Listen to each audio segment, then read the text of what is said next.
Hi, hello, and welcome to MBA Waves. My name is Eric Lucrezia. I'm your host for this evening. I am the former director of recruitment for the global MBA program at ESSEC Business School in Paris and in Singapore, and the founder of Candidate Coach, where I work with candidates from all over the world who are seeking entry into the world of MBAs. And I am here tonight, as always, with my co-host and MBA Waves, Barra. Hi, Barra. Hi, Barra Sapir here. Want to introduce yourself a little bit? Sure, I'd love to. I'm in the Bay Area. It's a gorgeous day. I'm the CEO and founder of City Test Prep and MindFlow, and we're a full service test preparation company. We work with students middle school through the medical boards, but we work with MBA hopefuls quite a bit. We have a book out, actually, a GMAT sentence correction book that's out. And we help students not only with the content and the strategy, but also time management and mindset. So just like the application is like your whole person, the essays, interviews, the test, it's also who you are and how you show up for these things. So we help with students with that as well. Excellent. So MBA Waves was founded almost a year ago. Today is episode 40, and today we're going to dive into the whole world of rankings, specifically the Times MBA rankings that came out not that long ago. And so we're going to ask, well, if there's some questions, and if any questions come in from the audience, feel free to ask us. We're streaming on Facebook. I am coming from rainy London, UK, and well, let's just dive into it. So, Bar, did you want to lead us off with any kind of questions? Well, before we hop into that, I do want to just acknowledge that one of the things that I've been thinking about this past week with everything going on with Ukraine, and in observing the president there and what a leader he is being. And so much of the work that Eric and I do is really about people going to leadership school, right? And it's really about training people to be the best leaders that they can be. So I just want to just say my solidarity with what all of these people are doing in the Ukraine, fighting for freedom, and the leadership that the president is doing, and how much respect and honor that I have for what they're doing. I just want to acknowledge that here. Thank you so much for saying that, Barra. Totally agree. It's really nice to see the solidarity across a lot of most nations around the world, and just people, citizens doing what they can, saying what they can, providing money if they can. So yeah, absolutely. Okay. And I do have questions. Okay. So, the rankings it's such an interesting system. And these rankings come out for colleges and for grad schools and for business schools. I remember when I was in grad school, we were ranked in the top 4 at University of Michigan for the art history department. And so I was pretty psyched about that. But with the Financial Times, with their rankings, when do they actually come out? And are they highly anticipated? Is this something that people clamor to see? And how much weight do they have for the programs? Yeah. Okay. There's a lot of things in that question I'm going to try to unpack there. So the Financial Times is one of many rankings out there. And what we're talking about is full-time MBA programs, right? And there's rankings, as you said, art history. Was that your studies? Yeah, for grad school. Yeah. Okay. So there's rankings for that sort of thing. Financial Times covers rankings for business schools, naturally. So there's the full-time MBA, executive, Masters in Management, or MIM, as it's often known as. So there's multiple rankings out there. And for the full-time MBA, also known as the global MBA, that comes out usually late January or early February. And this year is a little bit later than usual. It came out around the 15th, I'm going to say, something like that, mid-Feb. So I think that also contributed to the anticipation. But we also had a really interesting year because last year, because of COVID, the top 7, so to speak, American business schools, also known as the M7 or Magnificent 7 or Magic 7, whatever you want to call them, opted not to participate in the rankings, citing the peculiarity of the year because of COVID, that it wasn't representative of a true year. So in the 2021 rankings, which came out in early Feb last year, they were absent, conspicuously absent, which had an interesting impact. That allowed for certain other schools to enter the rankings for the first time, and a lot of other schools naturally moved up. So what we see this year is, let's call it a natural correction, let's say, as they've now, sort of come back in with a vengeance to be part of the full-time MBA rankings. Let's talk about some of the other rankings that are out there. Besides Financial Times, U.S. News and World Report, and that's one of the most looked at American bankings, right? So they don't focus on other or international or global. Could be posting hybrid where they factor in the their into coefficient that they use for their rankings. But Financial Times is often cited as the benchmark, often the most respected ranking system out there. So having a high spot on the FT rankings is a very coveted place to be. That said, ranking a good don't know really what's out there, it gives you a full view of the landscape of some of the big, key players in the world of MBA programs. So it is important in that sense. And that's why I think a lot of people are really interested in it. They came out, like I said, mid-February. Here we are, the 1st of March. A little bit later than I wanted to talk about this, but last week we had a really important topic to discover in terms of in terms of interviewing and preparing for that. So here we are, a little bit behind schedule. But interestingly enough, I had an opportunity with MBA Tube. Candidate coach did an interview with one of the schools that entered the rankings this year, which we're going to get into shortly, and did an article which will be coming out shortly. So look out for that on MBA Tube and MBA grad schools. So hopefully that covers all the areas of your question. Did I miss something?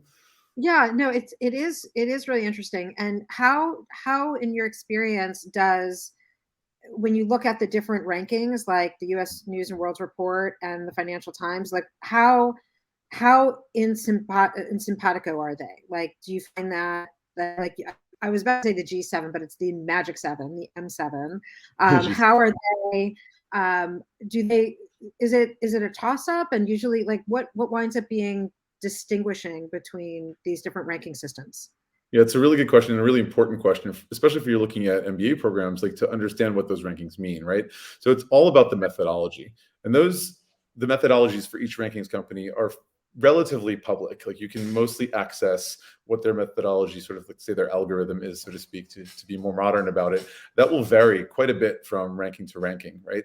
So some like, I can't remember if it's Fortune 500 or Forbes, their rankings, that it's really very much about salary, salary increase from before to after your MBA program. Others weigh other factors in their calculation. Everything from, let's see, the professor side, where it's like the number of professors that have PhDs in their fields, the number of articles that they've published, to diversity among the faculty and staff. And then on the student side, not only about salary increase, but the diversity among the students, male to female, international students. Aims is one of the things Financial Times talks about. Were aims achieved in terms of what the student was looking for going into the program to what they really felt that they experienced coming out of it. So it's quite complex, and there's a whole like percentage points of how much each thing counts. The way they usually work is there are questionnaires that are sent out. They're run by the school, right? Everything is audited and controlled, but the school has to organize their survey where they ask these questions to their alumni. And in the case of the Financial Times, it is 3 years out. So it's not the alumni that have just graduated, right? You're not going to interview these people. Most people in the world, presume that the return on your investment of your MBA program really starts to be felt 3 years after you've graduated, right? Maybe the first job you've had, especially if you've done a major pivot, like switching industries, switching countries, switching functions, you might not see that ROI straight away. So it's usually 3 years out. Those people are surveyed, have to collect a certain percentage of grads for it to count for them to be eligible. And we've seen that in the past, actually. There was an example of a business school, a very highly ranked business school that I'm going to say 4 or 5 years ago was actually cut out from the rankings because they didn't have enough alumni respond to that service. It's really important. I'll just kind of plant the seed early for those of you who are future MBAs to know that it's very important for the reputation of your school to respond to those alumni surveys. I know it's a challenge to get people. The people are busy. But coming back to your question, it's really all about the methodology. And as you look into each ranking to understand why there could be a pretty good amount of variation from one ranking to the next, as well as from 1 year to the next, you can see some movement up or down of a school from 1 year to the next, but more so between different rankings because of the way they calculate things. Interesting. So when you look at these rankings overall, have you noticed any trends this year? Have there been anything that have stood out, even in terms of the response to COVID that we've dealt with the past couple of years? Yeah, well, the first trend is something that I already referred to earlier, the fact that, we had those major 7 business schools. I'm not going to say best because that's a very Yeah, subjective perspective. that we're But those highly prestigious 7 schools that have a sort of alliance, let's say, together, collectively decided not to participate. So as they've participated again this year, we saw a big shift in a lot of schools. Some schools that were able to enter in 2021 got knocked out this year. Some schools have seen them slide down, but not in every case. There's schools that continue to move up.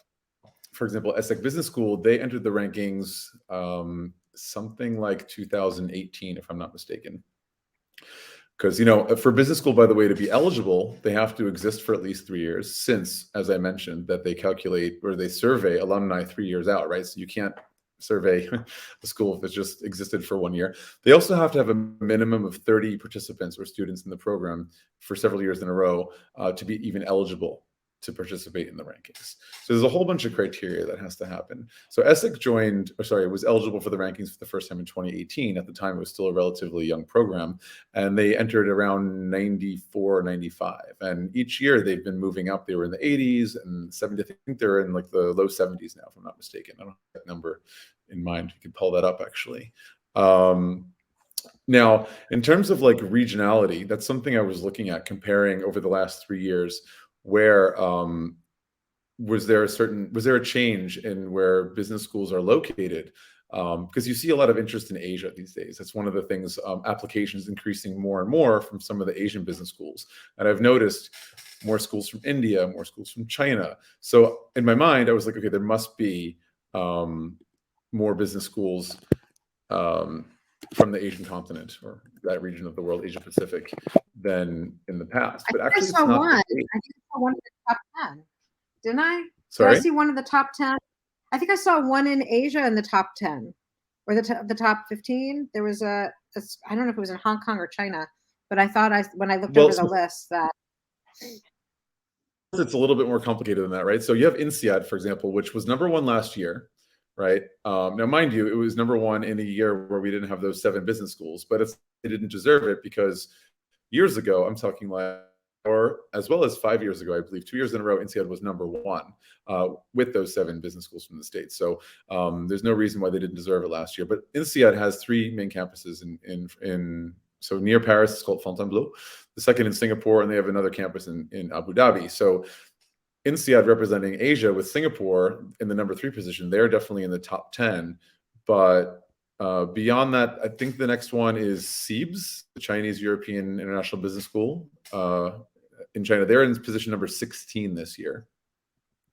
That's the next one that's there. And then you have in 21, this 21st spot is the National University of Singapore, known as NUS. And there's a bunch more. This year we have a school from South Korea, and a bunch from India. I'm not going to rattle off all the names, but yeah, what I was going to say is I thought there would be more of a trend of like more schools appearing in the top 100 from Asia, thus having an impact on Europe and North America. But actually, it's been pretty consistent. Over the last 3 years, we've seen approximately 55 business schools from North America appear, so US and Canada, about 25, if I'm not mistaken, is it 20? Yeah, 25 from Europe and 20 from Asia. That's the number. And it's been consistent over the last 3 years. So that's not really changed, to my surprise. But nonetheless, there is definitely an increase in applications if you look at the GMAC numbers in schools throughout Asia. So that's more or less the main trends. So speaking of GMAT, since you brought it up, does the Yeah. GMAT, GRE, or EA come into play at all with the schools, or is that alum that since I you just okay? dropped my phone. Oh, do they have any? Does that have any impact on the rankings at all? The test scores? Yeah, certainly. I don't know how I missed that earlier, but that's definitely one of the criteria for several of the rankings systems out there. So, I would put the question back to you when thinking about, applying for business school. How do rankings factor in? and what the GMAT means there in terms of this process and how people might be targeting certain schools and certain scores based on that. So what are you seeing in your world? Well, what I don't usually deal with the rankings at all, because when students come to me, we want them to get the best score that they can get. Like, that's our goal.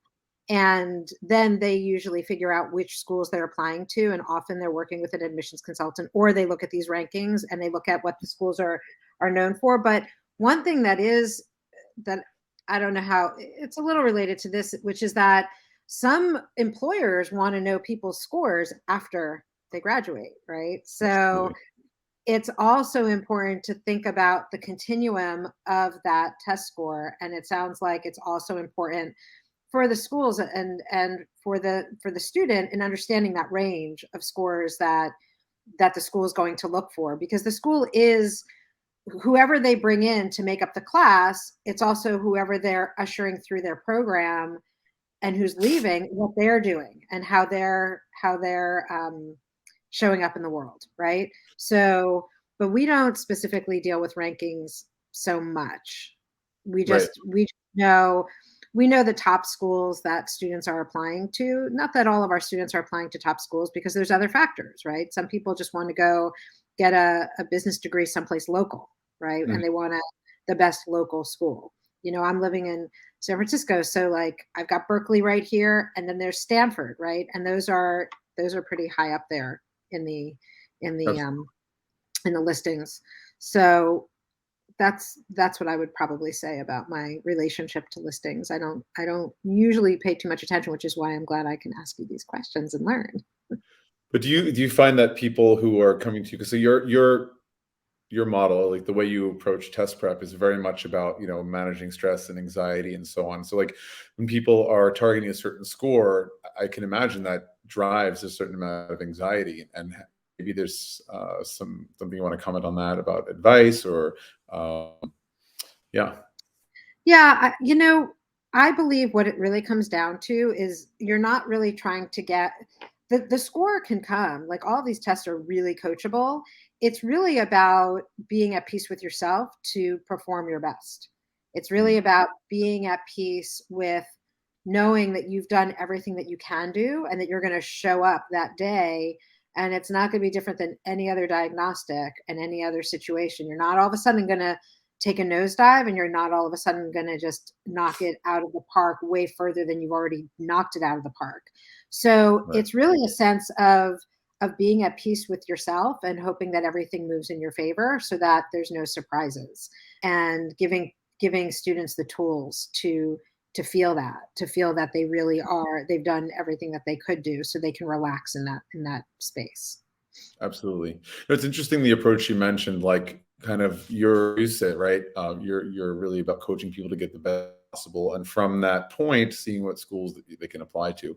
And for me, when clients come to me, it really depends on where they are in their process. Like, are they applying in a relatively short amount of time, and we only have this much of time to work with, or they're looking like 3 or 4 years out, right? And they have the time to invest and focus on the score. But for me, as somebody who works in the strategy of applications and really trying to have the best application possible, very much a part of it is finding the right fit, right? We do this whole like researching and soul searching process, and so much more important, I would say, than just a ranking or the notoriety of a school is finding the school that's the right fit for you, because it's about the school that's going to have expertise in your domain, that's going to have examples of alumni that work in the field or the companies that you're targeting, that have the culture that matches with your personality and your learning style. So these things are super important, are going to play very much into your success. So I generally, if the time is there, come from the perspective of like start with finding, the fit, right? That's a whole process, right? And based on the fit, you have your target schools. And then within that range, I would have like, the kind of the reach schools, the spot on kind of where and then this kind of safe schools. So you have a couple in each category when you narrow down the schools you're actually going to apply to. And then like the goal is to try to get the GMAT score that's going to be the expectation of that school to get in, right? And that's when we work with someone like you to do everything you can. But I like that approach also because not only because it's driven by the fit and not by a test score, but it gives you something to strive for. But I think what's really helpful about what you do, Bara, is like it's sort of like being at peace with yourself, as you said. Like it's a two-pronged thing, like striving to be the best version of yourself that you can be, but also the acceptance that this is where you're going to cap. This is where you're going to max out. Yeah, So yeah. I think that sometimes people come to us with this expectation that they need to have an 800, and it's like, well, why? Like yeah, what? Like who said that you had? Like who said that you needed to have that? Just right, because you get a perfect score does not mean you're going to get into the schools that you're even looking at. And so it's really about making the student realize that it's a very organic it's an organic process where we can help that student get a high score. And you can also look at like a school like Columbia, where the score, I mean, it used to be that people just wanted to get 650, 700, and people are coming to us now and they're like, no, we need to actually break through the 700 you know sure, point. And so, scores are trending up. Not like everyone always wants to get a 700, 750, 760 plus. Everyone always wants to get that, but it is your whole package, right? And I often tell them, you just don't want schools to reject you because your score. It's just that it's they're not going to be looking at, oh, this guy doesn't know geometry. Like they don't know any of that, but they want to know that you've reached a threshold, and that threshold has some room, right? right. So, but it is also like you want to be in the school that's the right fit for you. You don't want to go someplace where you're going to be struggling the whole time. You want to find your fit, and um, and you don't want the GMAT or the GRE or the EA to keep you out of where you actually do fit in. Totally. Yeah. So bringing it back to rankings, that does the test scores are a part of that process for most of the methodologies, most of the rankings that are out there. That does factor in somehow. So the schools, of course, want to maintain a certain standard that's going to demonstrate the quality program of their admission standards, the students and their alumni. And speaking of alumni, you did mention something else before, and we did talk about this in a previous episode of MBA Waves, of taking an application, or sorry, a GMAT waiver, and the advantages of different disadvantages of that. And post MBA employment, certain companies like top four, top companies in some consulting.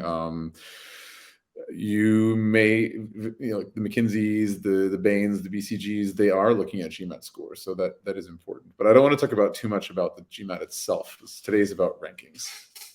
So what else you got for me, Bara? Well, did you notice some big winners this year for 2022 in the rankings? Have there been some standouts?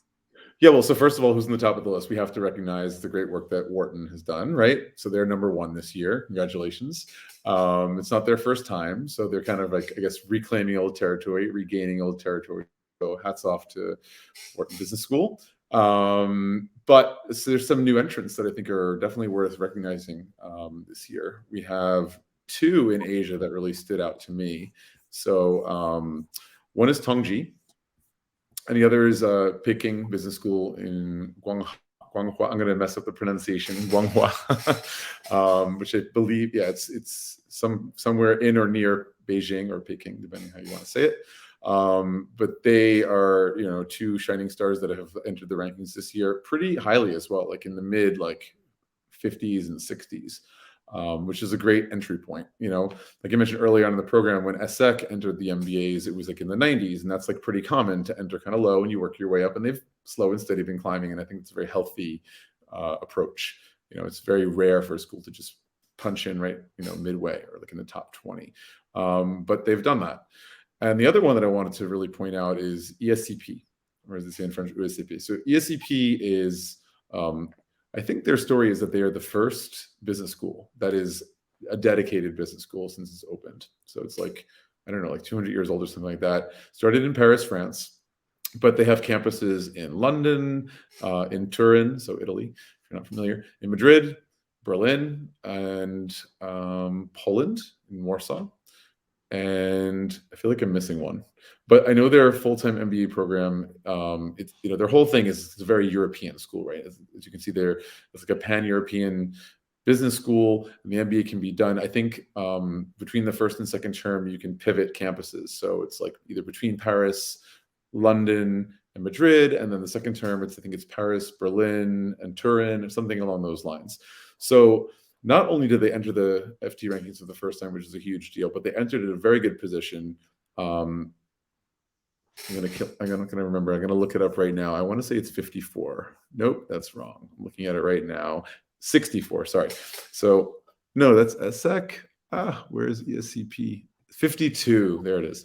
So ESCP entered at 52, but the fact that they have campuses in these countries, that actually puts them in the position of the first or number one business school in the German market, number two in Italy. So that's just after Bocconi, the number three in France after INSEAD and HEC.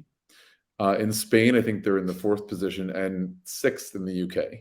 So their very unique model positions them super well to be in, very high standards in various countries. I think that's very interesting, and really hats off to them for this achievement this year. Neat.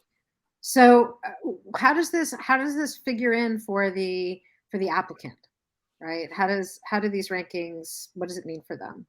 Sure. Okay. So a lot of people are very driven by rankings, and I think there's a cultural aspect to that. In certain countries, I've tended to found that the countries with the largest populations, like India, China, Russia, States, Brazil, those are the countries. Maybe it's because they got a lot of people, they're used to this kind of thing. I don't know. They have to be loud to get their voices heard, but rankings tend to be very important in those countries, and less in other ones. Certain people, it's, cultural family.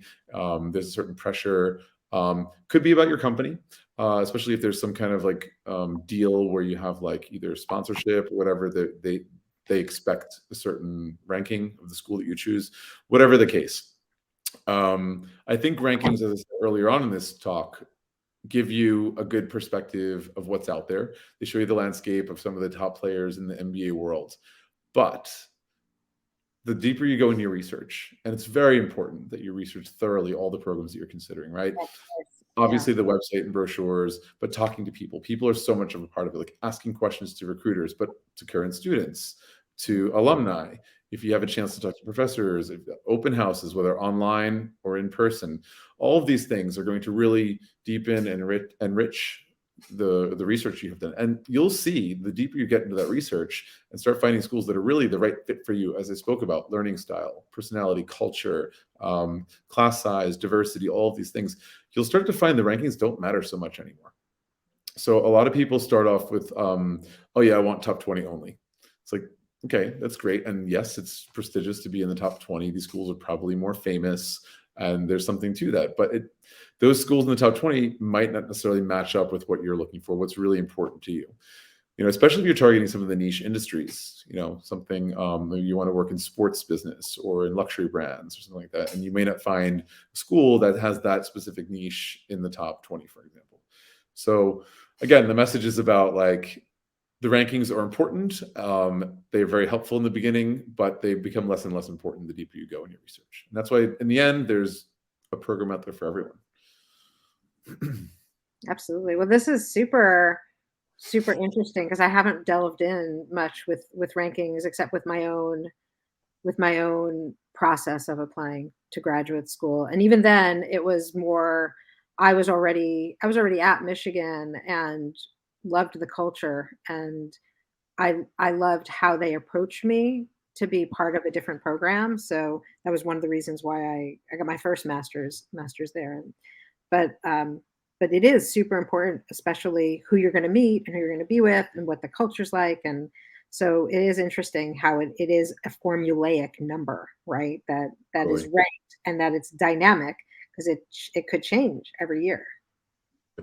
I also mentioned that it's important to look deeper than the initial list. So when the FT or the Economist or whatever puts out their rankings, there's usually much, much more data behind that. And if you look at the Financial Times rankings, for example, for each of the schools that's listed there, you can click on those schools and you'll find much more information, like some of the contributing factors that helped FT, arrive at the ranking they've come up with, right? And there's these sort of subcategories like best program for best school for international mobility, best school for women, best school for entrepreneurship. Who was here? Our colleague Petty, who spoke about Babson, #1 for entrepreneurship for like Right. ever. So these, especially, once you start to understand what's important to you, what you're about, what your goals are, there might be a specific aspect of your personality, your career path, that actually it's more important that you look at the sub rankings, as I call them, than the main list. So it's really important that you look at that too. Yeah, that makes a lot of sense. Yeah. Yeah. If you really want, if you want to be in a class that's a cohort that's extremely diverse, whether it's based on gender or nationality or whatever, or that's going to send you places, if you really want to have a very, not only during your program, but afterwards, which programs are most experienced at getting people into other countries for employment post MBA. So just as an example.